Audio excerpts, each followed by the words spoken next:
Salut à tous, on se retrouve aujourd'hui pour l'épisode 1161 du Zap Image. On commence aujourd'hui avec l'équipe anglaise de Liverpool.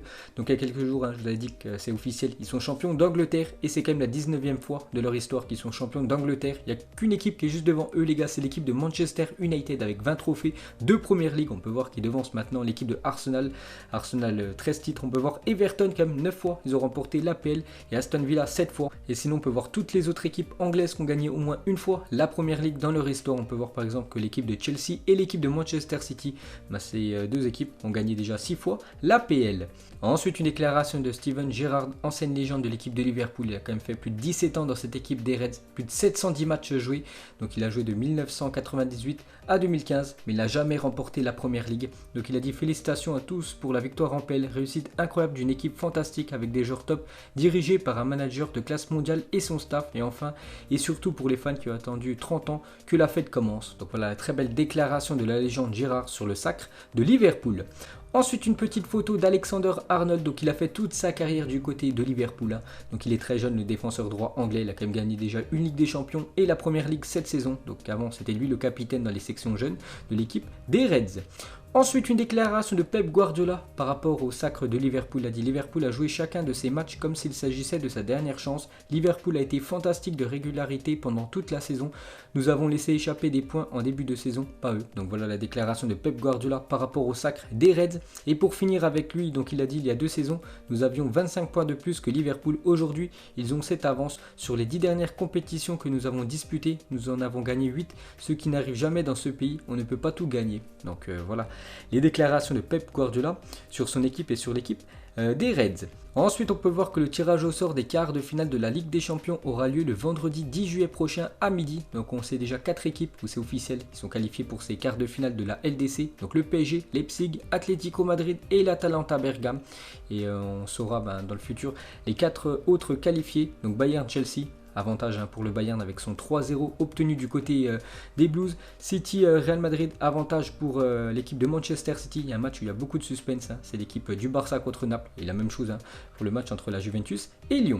Ensuite, cette fois-ci, concernant la Ligue des Champions version filles, donc les quarts de finale ont été effectués hier. Donc Glasgow City contre Wolfsburg, Atlético Madrid contre le Barça. Un duel 100% espagnol, Arsenal contre le PSG et bien sûr Lyon contre le Bayern Munich. Ensuite, regardez la prise de muscle de Thilo Kehrer en quelques mois. Donc une photo de lui avant l'arrêt des matchs. Donc il y a quelques mois et une photo il y a quelques jours du côté de l'entraînement avec cette équipe du Paris Saint-Germain. Donc il a pris quand même pas mal de muscles, le défenseur allemand. Ensuite, on va parler de Timo Werner, un autre allemand. Donc à Chelsea, Timo Werner touchera un salaire annuel de 15,5 millions d'euros sur les 5 prochaines années. Donc je crois que c'est lui le joueur le mieux payé du côté de Chelsea.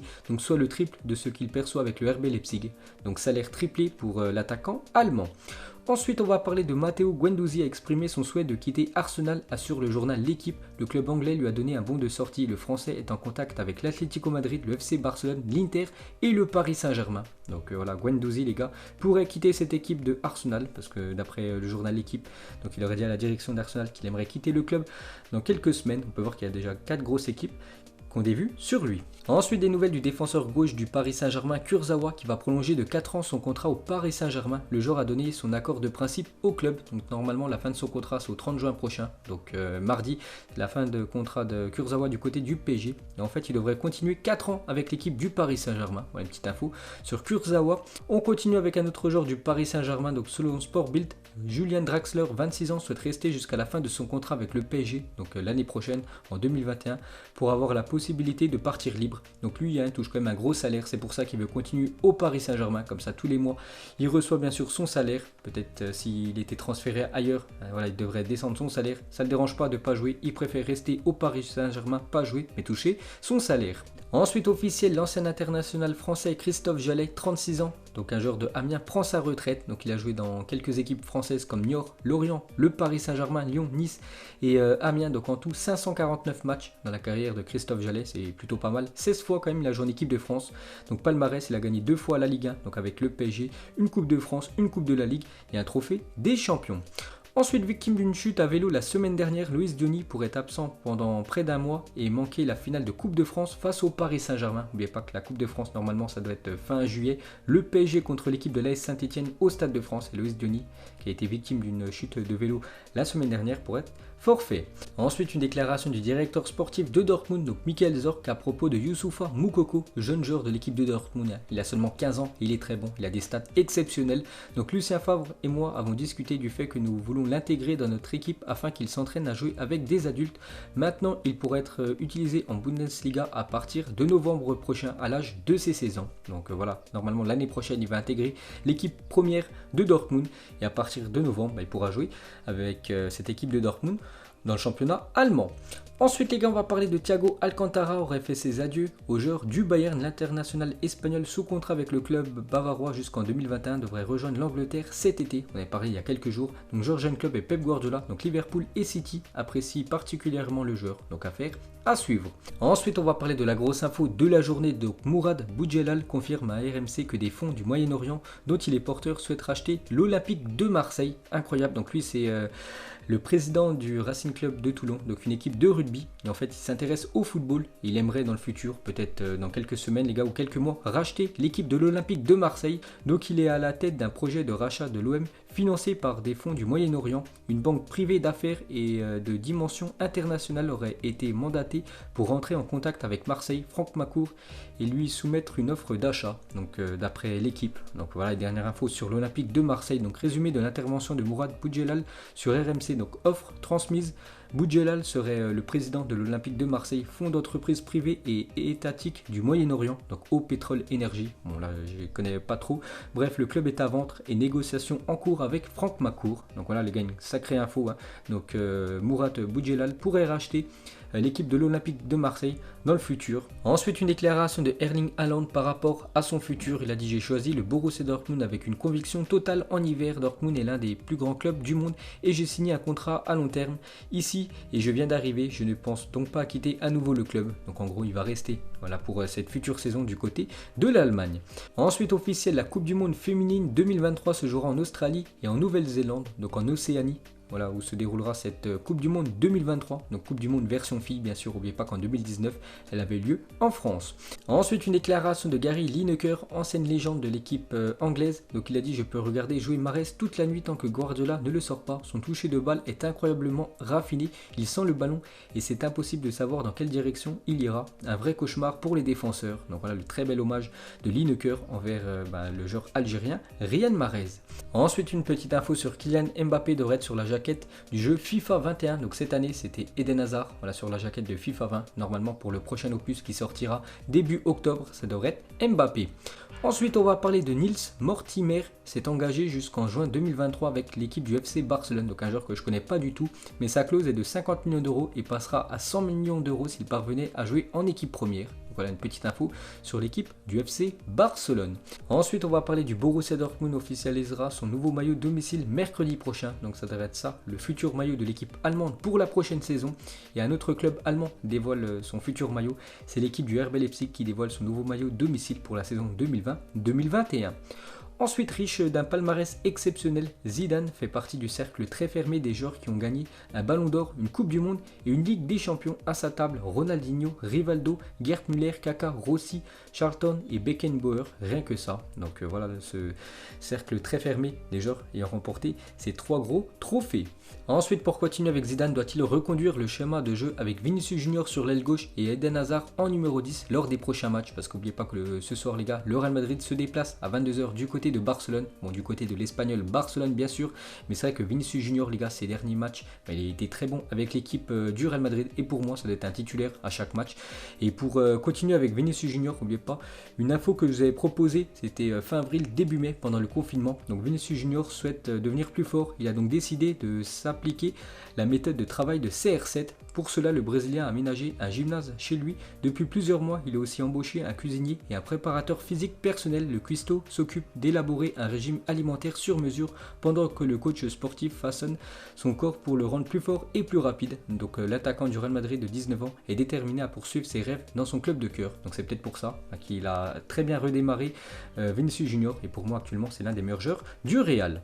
Et pour finir avec lui, une déclaration de Rivaldo, ancienne légende brésilienne sur Junior. Il a dit: quand tu marques, tu renforces ta confiance et c'est la clé pour un attaquant car ça lui permettra de mieux aborder les prochains matchs. Vinicius doit continuer à jouer à ce niveau et continue à créer des problèmes aux défenses adverses. Donc tout le monde voit qu'actuellement il est très bon, le Brésilien. Ensuite, hier soir, le Real Madrid a publié un documentaire sur la reprise de Marco Asensio 11 mois après sa blessure au ligament. Pour son premier entraînement après sa grave blessure, Marcelo a fait la surprise de venir au centre d'entraînement juste pour soutenir Asensio depuis les tribunes. Une belle preuve d'amitié entre Marcelo et le joueur du Real Madrid, Asensio. Ensuite, la première licence de Lionel Messi lorsqu'il est arrivé à la Masia, donc le centre de formation du FC Barcelone. Donc c'était le 15 février 2002. On peut voir la signature Lionel Messi. On peut voir le joueur argentin. C'était sa première signature du côté du FC Barcelone. Et depuis ce 15 février 2002, il est toujours au Barça. Et c'est le meilleur joueur de l'histoire, bien sûr, de cette équipe barcelonaise. Ensuite, une déclaration de Jürgen Klopp sur Messi. Il a dit: je n'ai qu'un selfie sur mon téléphone, c'est avec Messi. Cristiano était dans la même pièce au même moment. Donc en gros, il aurait pu prendre aussi un selfie avec Ronaldo, mais il a préféré bien sûr choisir de prendre une photo avec l'Argentin. Ensuite, l'attaquant de Montpellier, Andy Delors, a classé la Ligue 1 comme la ligue la plus complète au monde devant la Première Ligue, la Liga et la Serie A. Donc il a passé l'essentiel de sa carrière en France, jouant notamment pour Nîmes, Tours, Caen et Toulouse. Donc une petite info sur Andy Delors, pour lui la Ligue 1 c'est le plus gros championnat de la planète. Ensuite, Porto en 2011, c'était quand même beau. On peut voir bien sûr Rames Rodriguez, Falcao et même Hulk. C'est vrai qu'à l'époque c'était costaud cette équipe portugaise. Ensuite, officiel, David Luiz prolonge son contrat d'1 an avec Arsenal. Donc lui il est en fin de contrat avec l'équipe des Gunners après-demain, donc mardi 30 juin. Et du coup, Arsenal prolonge son contrat. Pourtant, il a été très moyen cette saison. Mais du coup, quand même, le club des Gunners compte sur lui pour la prochaine saison. Ensuite, pour continuer avec les prolongations de contrat, on va parler de celle de Dybala avec la Juventus. Sont proches d'un accord pour le prolongement du contrat de l'Argentin. La Juventus lui a offert un nouveau salaire de 12 millions d'euros par an. Donc actuellement, il est aux alentours des 8 millions. Voilà, Dybala. Donc il pourrait prolonger avec cette équipe de la Juventus et augmenter son salaire de 4 millions d'euros par an. Ensuite, Wolverhampton a fixé le prix de l'international mexicain Raúl Jiménez, 29 ans, à 100 millions d'euros. Donc ses stats, toutes compétitions confondues avec l'équipe de Wolverhampton cette saison. Donc 46 matchs, 24 buts et 10 passes D. Des stats quand même plutôt pas mal pour lui. Et la Juventus a offert 50 millions d'euros au Wolves pour Raúl Jiménez, mais le club anglais demande 100 millions d'euros pour le laisser partir. Manchester United suit également le dossier. Donc affaire à suivre. Ensuite, regardez les Lyonnais disposant d'un bon de sortie selon le journal L'équipe. Donc déjà, Houssem Aouar, 21 ans, pourrait quitter cette équipe de Lyon. C'est une belle offre, arrive pour le joueur français. Moussa Dembélé, la même chose. Traoré et Martin Terrier aussi. Donc ces 4 joueurs pourraient quitter l'équipe de Lyon dans les futures semaines. Ensuite, regardez cette magnifique paire de crampons de la marque américaine Nike. Donc des crampons version montante. Magnifique paire de crampons, toute blanche. Ensuite, une photo d'un stade de foot aux Maldives. Exactement à Alala, voilà ce stade de foot magnifique avec les arbres autour et bien sûr la mer juste derrière. Et pour finir les gars, ce Zap Image, on va parler de Cristiano Ronaldo. Donc là une petite photo avec le maillot de Chelsea. Pour vous, que doit faire CR7 pour la prochaine saison? Est-ce qu'il doit rester du côté de la Juventus ou est-ce qu'il doit tout simplement aller ailleurs? Je ne sais pas, un retour en Angleterre, pourquoi pas Manchester United, un retour du côté du Real Madrid ou notre destination peut-être en MLS. Que doit faire CR7 pour la prochaine saison? Donc voilà les gars, la fin de ce Zap Image 1161. Donc si ça vous a plu, un petit like et je vous ferai l'épisode 1162 demain. Donc moi je vous laisse et je vous dis à la prochaine comme d'habitude. Ciao à tous.